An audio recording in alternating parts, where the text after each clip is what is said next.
discussing Lesson 1 of JA Economics for Success. JA Economics for Success is one of our middle school programs. In this lesson, you will find that there are 2 Economics for Success volunteer and teacher guides. One is for you, the volunteer, the other is for the classroom teacher. For Lesson 1, you're also going to need table tents. I suggest you fold them and hand them to the students and ask them to put their names on both sides. That way they can put them on the desk and you can see them from either side as you're walking around the classroom.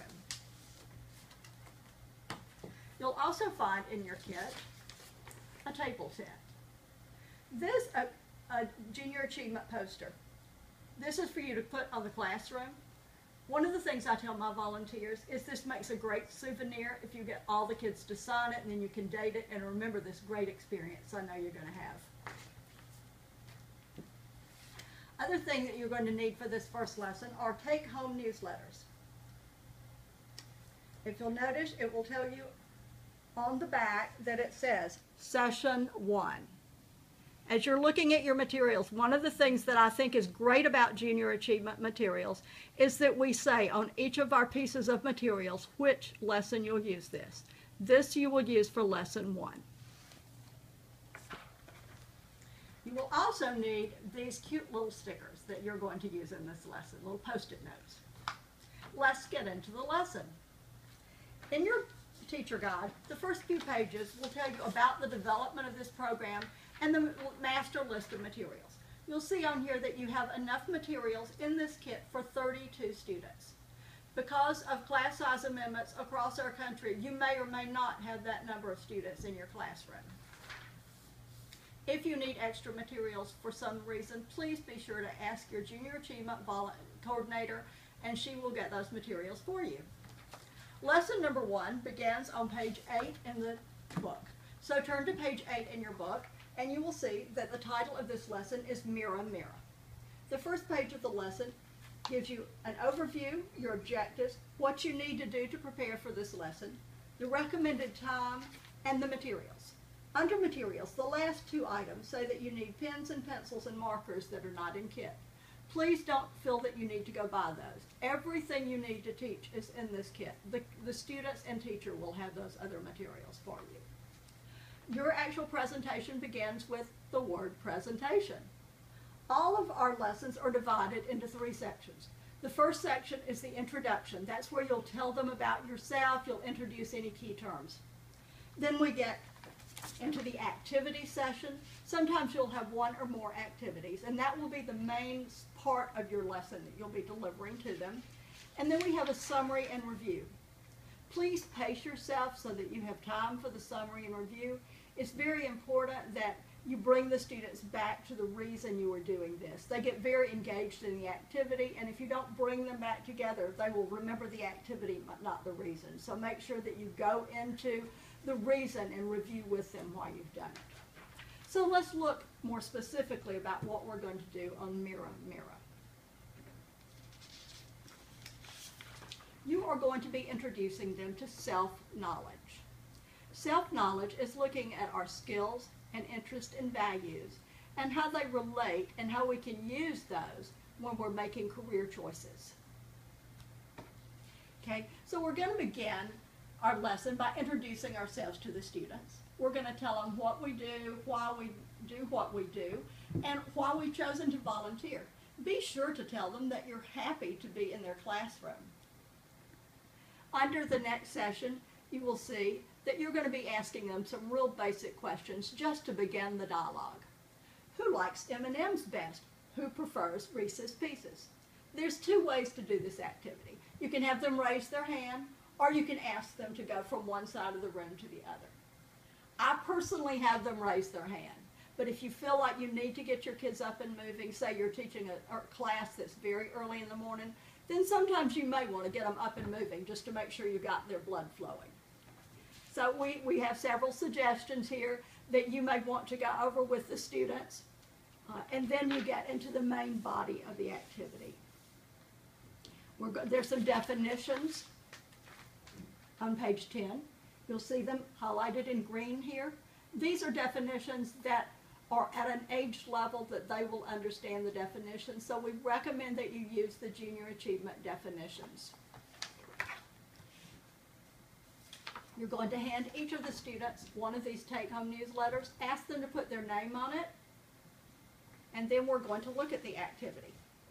Self-knowledge, values, skills, interest. You can draw a triangle on the board and write this and discuss each of those with them as you go through it. After you've discussed skills and interests and values with them, you're going to ask them to open their take-home newsletter to page 2. Self-knowledge treasure hunt. This is where it brings it home. It becomes personal. Skills. Skills are your talents and abilities. They tell the world what you're good at. Many skills are learned at school and used in the world of work. You'll do later in life. Speaking a second language, playing basketball, reading music, solving math problems, and conducting science experiments are examples of skills. These are often things you'll develop in school. So I want you individually, each of you students, to write 3 different skills, 3 different interests, and then they're going to get down to the value section whether they check yes or no that they value those particular things. This will take them a few minutes. Don't rush them. On the other hand, I don't want you to give them too long on this because you do have other things you'll be doing. So you're going to need to walk around the classroom. You perhaps will need to answer some questions. I strongly suggest that as a volunteer, you fill this out yourself so that you can begin the dialogue. Tell them, these are things I'm good at. These are things I'm working on, because students need to know that as adults, we still have things that we're striving for, that we're still developing. So discuss those with them. The next part of this activity, after they've completed that, and you may have some of them share with you, or you may proceed on depending on how the time is going, you're going to look at the world of work. We have this poster that was developed by U.S. Department of Education, and it divides the world of work into different categories to help young people be able to focus more on careers. This has been reproduced in the student workbook that they have, the student handbook that they have. So discuss some of those with them. If you will notice, on page 12 in your guidebook, it says that the career definitions is in the appendix 2 on page 52. I highly recommend that you use this because the students do not have the definitions in their book. So when I'm introducing the career clusters, I will say, everyone look at agriculture, food, and natural resources. I'm going to read the definition, and then there's some examples there of some jobs you would see in that field. So if I were doing that one, I would read agriculture, food, and natural resources. That is producing, processing, marketing, distributing, financing, and developing agricultural commodities and resources, including food, fiber, and wood products. And then they would decide whether that's something they're interested in. Give them some time to look at this. While they are taking time to look at that and read all of that, you're going to walk around the classroom and hand each of the students one of these sticky notes. And your instructions to the students are, I want you to choose one job on here that you are most interested in. And in just a few minutes, every one of you is going to come up to our poster and place your sticky note on the job that you're most interested in. You're going to write your initials on it before you come up.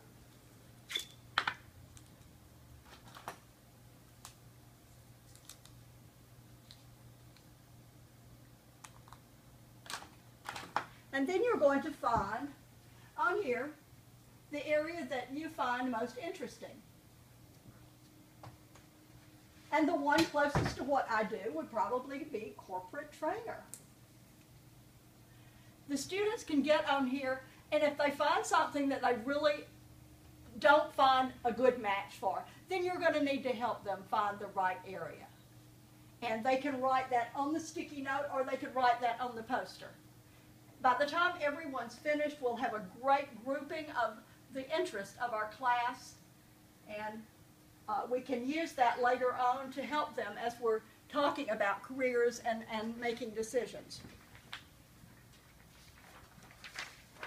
That is the end of that activity, and now we're into the summary. We're going to summarize what we've talked about, And one of the final things that I want to point out before you leave the class today, the last page, the back page of the handout you've given them, talks about a resource that Junior Achievement has made available to our students. I highly recommend this resource. It is a preference test that they can go online and do. It's free. The codes are all here. Please, please, please encourage them to go and use this resource so that they can have a better idea of their skills and interests and values. It will help point them towards some jobs that would interest them. Again, make sure they share this with their parents. And thank you very much for volunteering. We appreciate you.